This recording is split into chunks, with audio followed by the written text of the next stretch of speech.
कहते हैं इंसान को उतना ही पैर फैलाना चाहिए जितनी बड़ी चादर हो। वैसे ही एक रिक्शा चालक रात को 11 बजे एक महिला को उसके घर छोड़ने जाता है।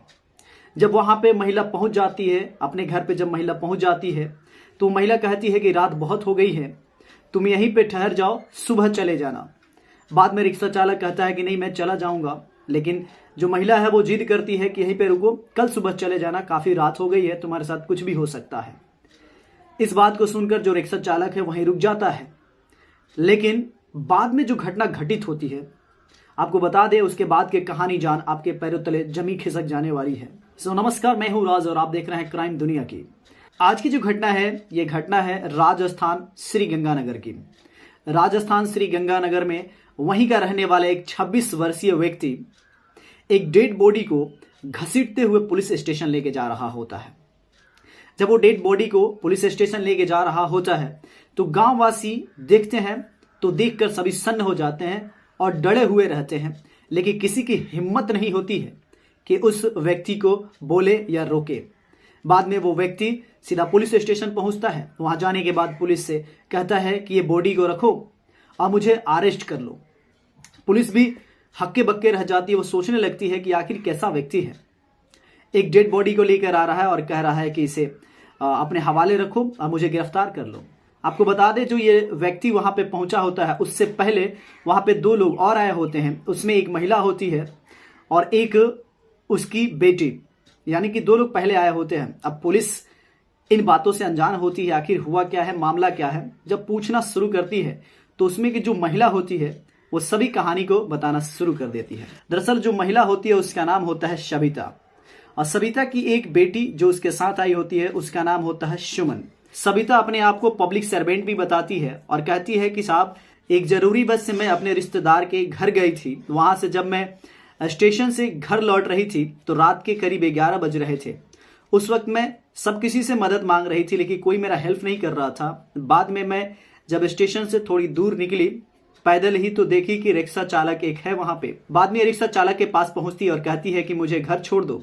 रिक्शा चालक जो होता है वो कहता है इतनी रात हो गई है, 11 बज रहे हैं, मैं तुम्हें कैसे छोड़ सकता हूं, मैं नहीं छोड़ सकता। बाद में ये जो महिला होती है कहती है कि मैं तुम्हें पैसा दूंगी, मेरे घर लेके छोड़ दो।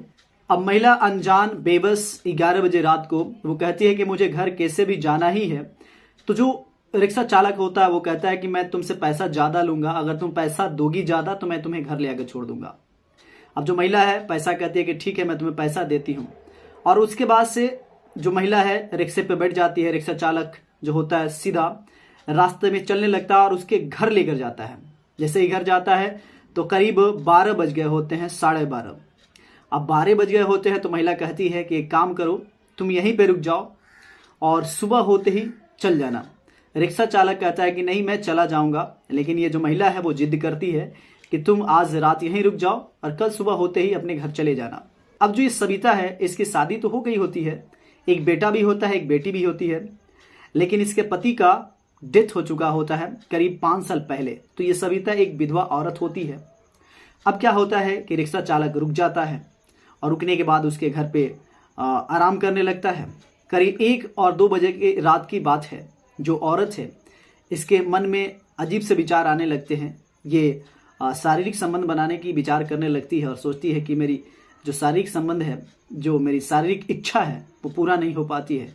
बाद में ये अपने बेटी के पास सोई रहती है, चुपके से जाती है उसके बाद से उस रिक्शा चालक के पास। अब रिक्शा चालक अपने रूम को बंद करके सो रहा होता है। ये दरवाजे को खटखटाती है, फिर दरवाज़ा ओपन करता है रिक्शा वाला। उसके बाद से ये उसके साथ कहती है संबंध बनाने को। रिक्शा वाला इन बातों को इग्नोर करता है, कहता है कि मैं तुम्हारे साथ संबंध नहीं बना सकता, लेकिन ये महिला जो है जिद करती है, फिर ये दोनों संबंध बनाते हैं।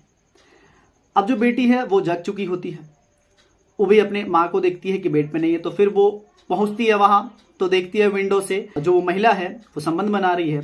बाद में ये चुपचाप आके अपने बेड पे सो जाती है। अब जो माँ है आधे घंटे बाद वो अपने रूम में आती है और आके सो जाती है। अब इस बात को सोचते सोचते जो बेटी होती है वो भी अब जाती है उस रिक्शे चालक के पास और जाके कहती है कि जो जो तुम मेरे माँ के साथ किए वो मेरे साथ करो, अन्यथा मैं चिल्लाकर बताऊंगी कि ये चोरी कर रहा है, मेरे घर से पैसा चुरा के लेके जा रहा है। अब बेबस रिक्शा वाला वो ना चाहते हुए भी इसके साथ भी संबंध बनाता है। वो डर सा जाता है कि अब मेरे साथ कुछ भी हो सकता है। फिर जो महिला की बेटी होती है वो भी आके अपने माँ के पास सो जाती है। अब रात भर ये परेशान होता है, जैसे तैसे सुबह होता है। सुबह होने के बाद वो व्यक्ति रिक्शा वाला जल्दी से अपने घर जाने को सोच रहा होता है। तभी माँ और बेटी दोनों उसके सामने आती हैं और कहती हैं कि तुम अब हर रोज यहाँ पे आओगे और जो भी तुम्हारी इच्छाएं होगी, जो भी तुम्हें पैसों की ज़रूरत होगी, हम तुम्हें पैसा देंगे, लेकिन तुम्हें रोज आना होगा। अब ये माँ बात को कहती है, रिक्शा वाला थोड़ा टेंशन में आता है, कहता है कि मुझे नहीं आना है, मैं अपना जीवन यापन रिक्शा चला के कर लेता हूँ, मुझे पैसों की ज़रूरत नहीं है उतना। लेकिन महिला कहती है कि नहीं, तुम्हें रोज़ आना ही होगा। अब जिद करने के बाद वो व्यक्ति जो हर रोज़ इस महिला के घर आने लगता है। हालांकि माँ और जो बेटी होती है दोनों को कुछ पता नहीं होता है। माँ सोचती है कि मैं संबंध बनाती हूँ और जो बेटी है वो सोचती है कि मैं संबंध बनाती हूँ, लेकिन दोनों को पता नहीं होता है कि रिक्शा वाला दोनों के साथ संबंध बनाता है। इस तरह से दिन बीतने लगते हैं। अब एक दिन का वाकया होता है कि ये लोग डिनर कर रहे होते हैं, तभी अचानक अंकित नाम का एक लड़का उस घर में आता है। अंकित जो कि बड़ा भाई होता है सुमन का और इस महिला का बेटा होता है। घर पे पहुंचता है तो ये लोग परेशान हो जाते हैं कि अचानक अंकित कैसे आ गया, ना कॉल किया ना कुछ बताया। बाद में वो कहता है कि असल में मेरा मोबाइल ख़राब हो गया था तो मैं कॉल नहीं कर पाया था और इसलिए अचानक मुझे घर आना पड़ा। जब उस लड़के की नज़र इस रिक्शे वाले पे पड़ती है तो पहले वो पूछताछ करना शुरू करता अपने माँ से कि ये कौन है और यहाँ पे डिनर क्यों कर रहा है। माँ जो है कहती है कि ये यहीं पे रेंट पे रहता है और अपना जीवन यापन करता है, रिक्शा चलाने वाला है। उसके बाद से कुछ नहीं होता, ये लोग आराम से सभी लोग डिनर करते हैं। लड़का भी इस बात को पूछकर संतुष्ट हो जाता है कि ये कौन है, कहाँ से है और क्या करता है। ये सभी बता देती हैं लो माँ बेटी। लड़का भी निश्चिंत हो जाता है, वो भी डिनर करता है और फिर अपने अपने बेड में सभी लोग सोने चले जाते हैं।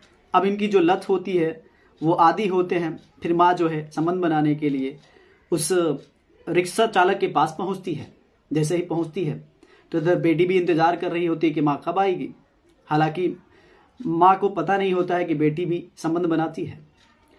अब इधर वेट कर रही होती है बेटी, वो संबंध बनाने गई होती है। उसी बीच बेटी को एक शोरगुल की आवाज़ सुनाई देती है कि झगड़ा हो गया है। जब वो रूम खोल के बाहर आती है तो पता चलता है कि जो अंकित है वो अपने माँ से लड़ रहा होता है और वो उस व्यक्ति से भी लड़ रहा होता है जो रिक्शा चालक होता है। अब बहस में जो अंकित है काफ़ी गुस्सा हो जाता है क्योंकि वो संबंध बनाते हुए देख लिया होता है और काफ़ी गुस्सा होता है और पास में पड़ी एक रड को उठाकर तबातोड़ वार करता है और इतना वार करता है कि उस रिक्शा चालक की वहीं पे मौत हो जाती है। अब शोरगुल होता है, गांव वाले भी जग गए होते हैं, देख रहे होते हैं तमाशा, लेकिन कोई कुछ नहीं कहता क्योंकि किसी की हिम्मत नहीं थी कुछ बोलने की, क्योंकि मामला ही कुछ ऐसा था। उसके बाद से जो ग्रामवासी है कुछ नहीं बोलते हैं और ये जो व्यक्ति है यानी अंकित सुबह का वेट करता है। सुबह जब होती है जैसे ही तो वह सुबह ही उस व्यक्ति को घसीटते हुए पुलिस स्टेशन पहुंचता है और वहां जाने के बाद कहता है कि इस बॉडी को अपने पास रखो और मुझे गिरफ्तार कर लो। जब ये वाक्य पूरा जब माँ बेटी जब सुनाती है लोग पुलिस को, तो पुलिस भी हैरान हो जाती है सोचकर। अब पुलिस देर ना करते हुए उस व्यक्ति यानी अंकित को गिरफ्तार करती है, उस पर मामला दर्ज करके जेल भेज देती है। अब जो अंकित का जिंदगी है वो जेल में ही बीतेगी। दोस्तों आप बताएं कि इसमें गलती किसकी थी, उन माँ बेटी की या इस रिक्शा चालक की, और जो अंकित किया ये सही किया या गलत किया, ये आप कमेंट बॉक्स में ज़रूर बताएं। और कमेंट बॉक्स में अपना नाम और शहर का नाम ज़रूर बताएं ताकि मैं अगले वीडियो में आपका नाम ले सकूं। दोस्तों इस कहानी को सुनाने का उद्देश्य आपको अवेयर करना था। आप जहां भी रहें हंसते रहें, मुस्कुराते रहें। मिलते हैं नेक्स्ट वीडियो में एक नए कहानी के साथ। तब तक के लिए जय हिंद, जय भारत।